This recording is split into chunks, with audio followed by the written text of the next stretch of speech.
So, José, first of all, thank you for being in Prague, and we spent now together the day talking about the future of children with disabilities, and you talk about your own journey with your daughter in the views, so that she would have the most possible independent life. Can you tell us what are the most important lessons that you've learned as a parent of an adult child with disabilities? Yes. Well, we have. My daughter is 31 years old now. She has complex needs and doesn't communicate easily, but she does have a strong will and knows exactly what she wants to have in life, even when she was young.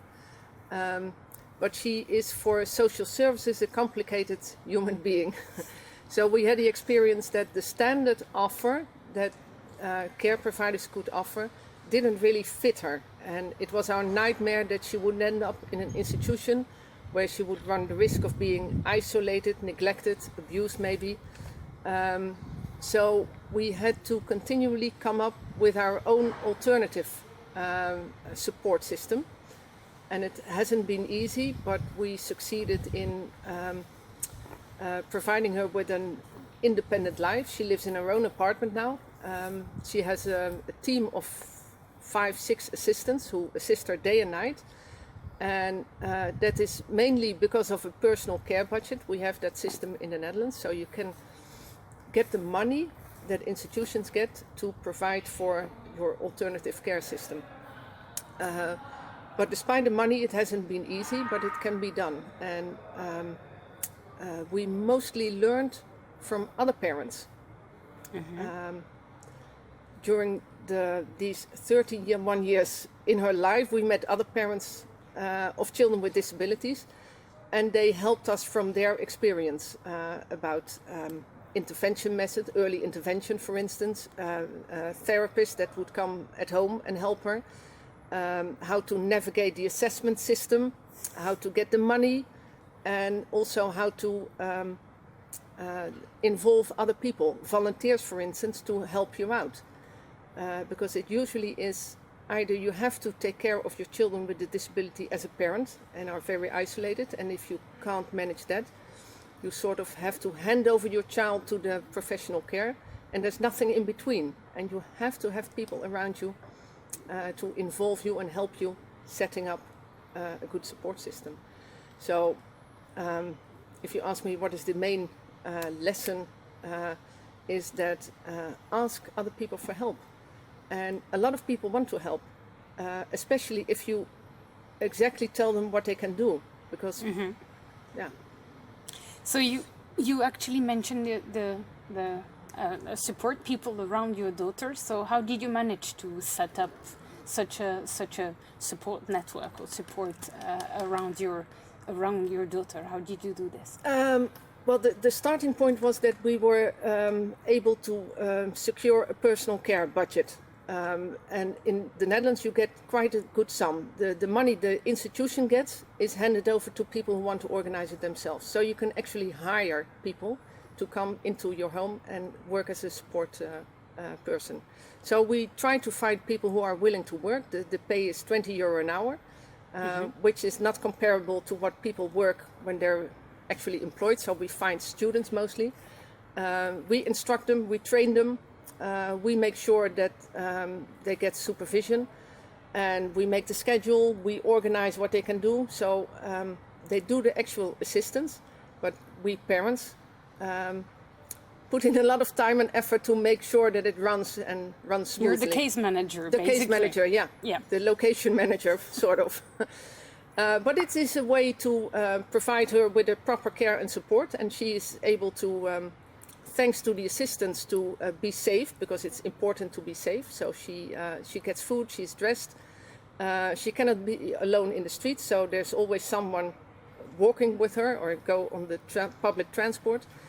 But she is able to go to all local community activities and enjoy it. So, for instance, She loves music, she likes to drink beer, so she goes to the pubs, she goes to restaurants, to music festivals, and it's all thanks to her personal team of supporters. Okay, that sounds great. And Yeah. did you manage to bring in her life as well people who are not paid staff? We had a discussion today Yeah. about Yeah. having a reach network also with people who are Yeah. not paid. Yeah, that's very important. If professional support work, care workers, they can do basic needs and accompany her, but well, everyone needs friends in their life in order to get things done, to have fun. So we try to organize that as well, and it's very difficult because the concept of sort of finding friends is for us people, it's, well, you usually find friends sharing activities, and if you have a severe disability, you can't communicate, it's difficult to make friends. So what we do as parents is actually approach people and ask them to come to meetings in our house and talk about how we can organize her life and how she can do activities. For instance,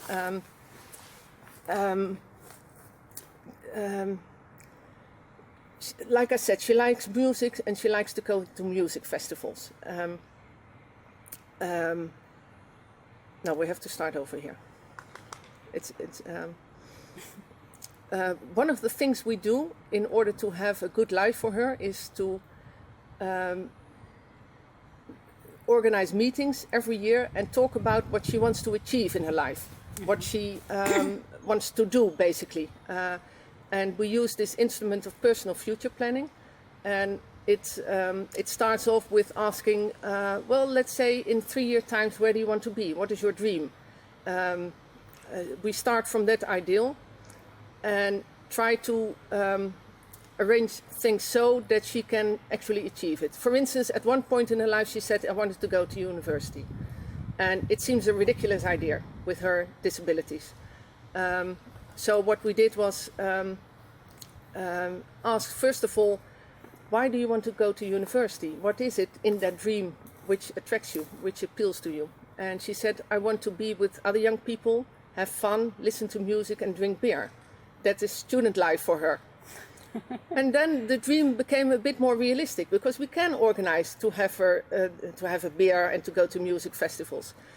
But if you have to go to music festivals only with people who are paid to do that, or even worse, if you have to go with your old mother to a music festival and drink beer, it doesn't work as well. So what you do then is actually go to other young people, preferably music lovers, and ask them to come along.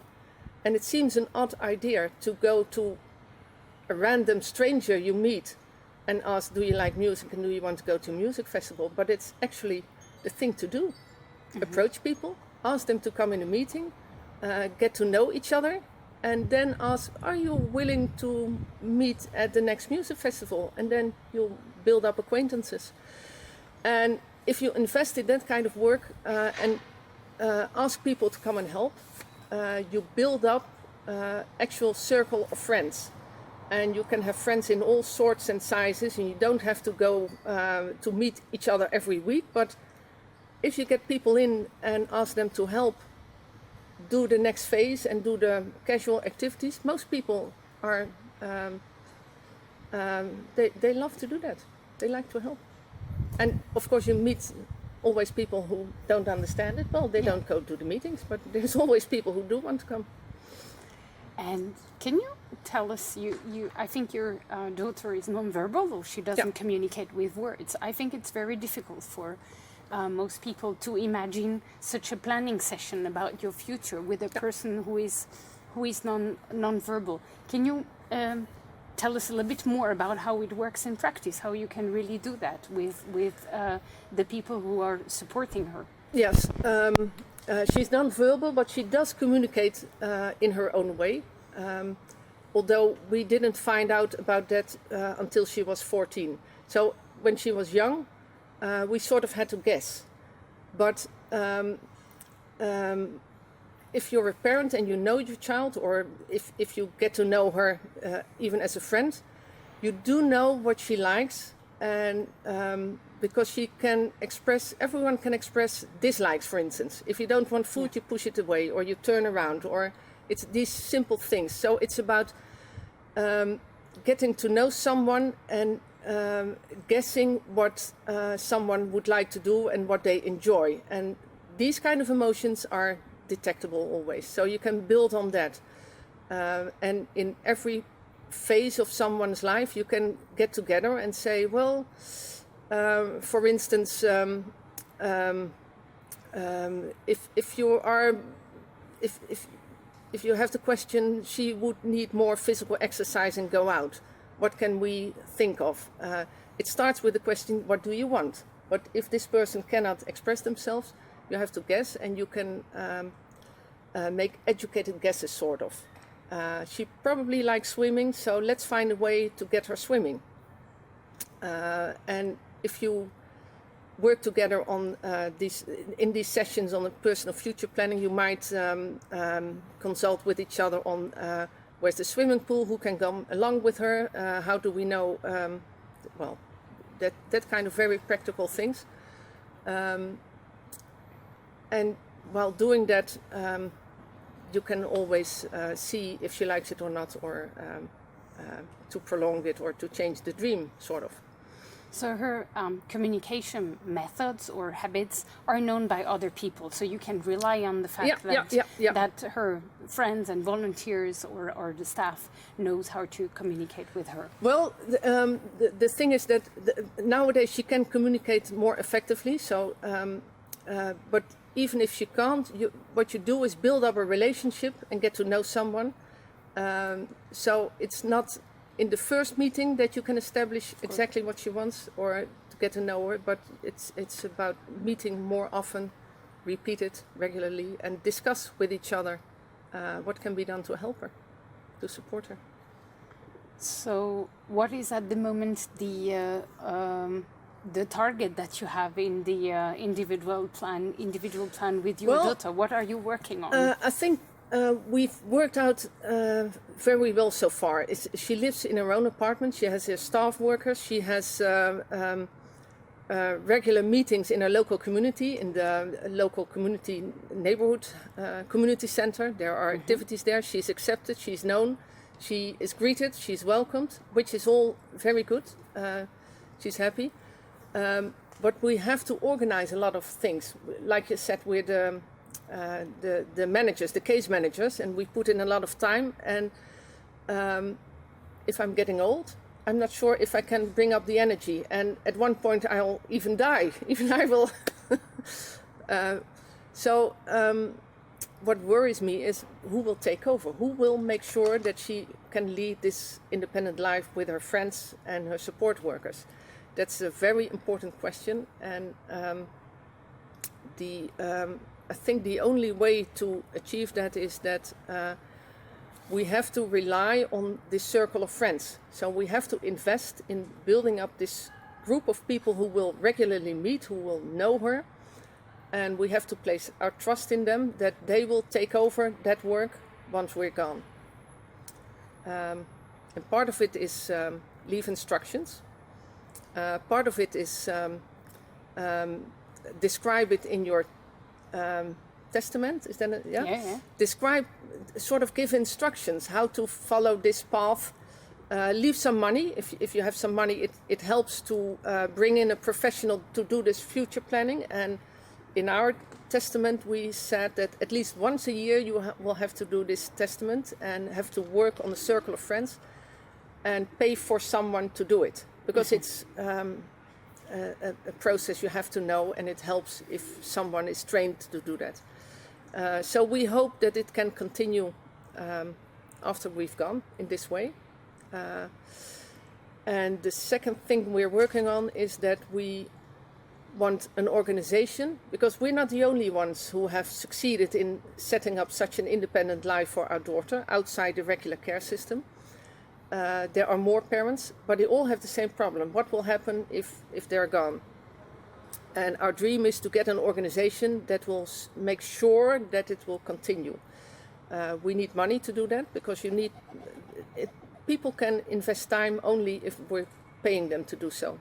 And if we're paying them to get proper training and to keep up the ideal of this personal future planning and a circle of friends. So we're lobbying that our government is building up a real infrastructure to make sure that this path is being followed for people with disabilities. Yeah, you mentioned you've been to Scotland for inspiration for that model. So can you tell us a little bit more about was this the ideal maybe, and where you are in the process, because you are lobbying the government for a change, but what are the steps you've undertaken?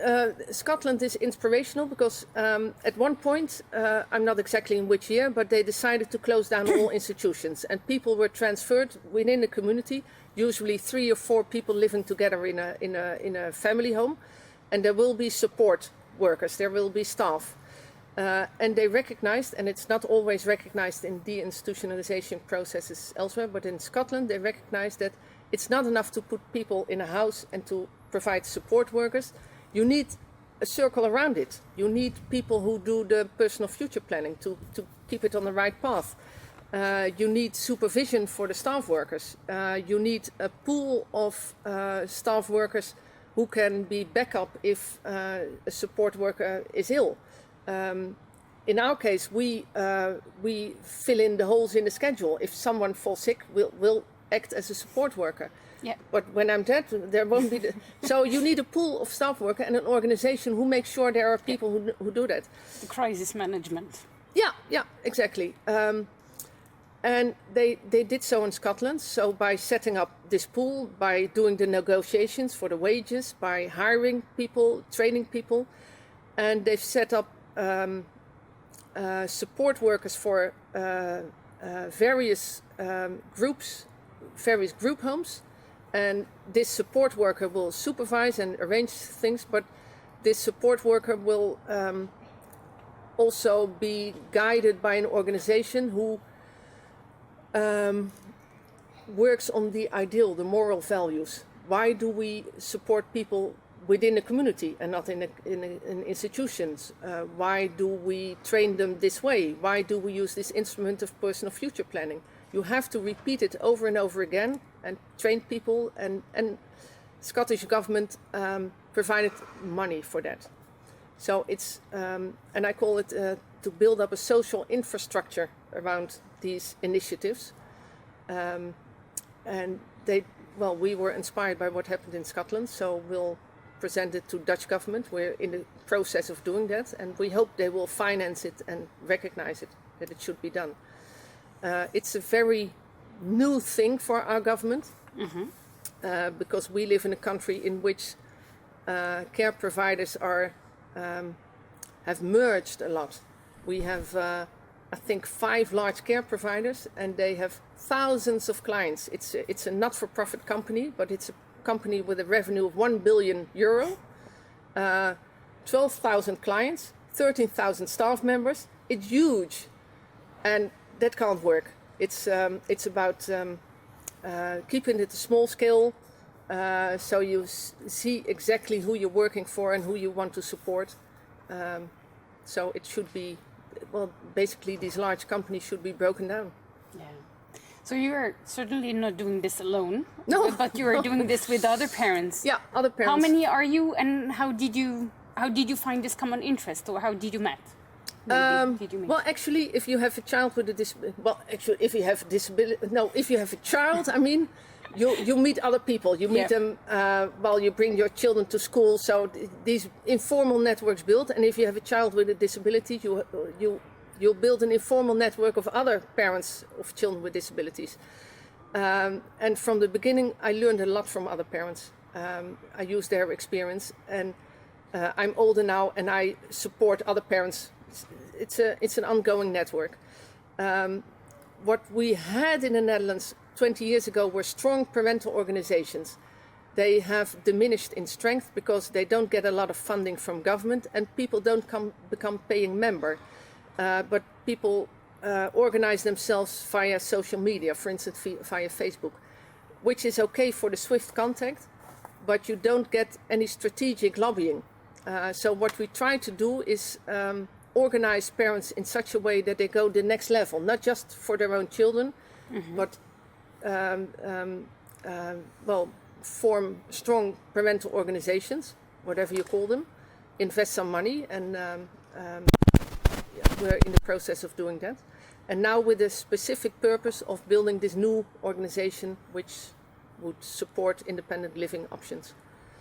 And how many parents? I suppose we're, if we talk about this specific organization, I think about 50 parents. Oh, but okay. if we set the example, we hope to attract more people who want to work on that and build an organization around it. Okay, then good luck. We'll follow you and follow how this goes. So maybe is there a last message or something that you want to say to our Czech families, Czech parents after the day you spent with them to close our interview? Yes, I enjoyed very much talking here with the Czech families, and every time I am at such meetings, it strikes me that we have so many things in common. We all have the same worries, we all have our same fears, and we all put in a lot of effort to get a good quality of life for our children. It's not that I came here to tell what to do, but I learned from the stories again, so we have to keep on exchanging that information. And it's also important to, there's so much work you have to do. That you have the feeling that you have to fight the system, there's so much you have to do, and it can't all be done. And I think an important lesson is also that you should tell yourself, you can't do it all at once, you can't do it, I fail. What we achieved for our daughter seems a success story, and in some ways it is, but we also did a lot of things wrong. And that's okay too, you do what you can. It's a journey. It's a journey, so, yeah. Yeah, it is. Okay, then thank you very much for being here, for sharing your experience, and now we'll have to continue. So thank you, José. Thank you.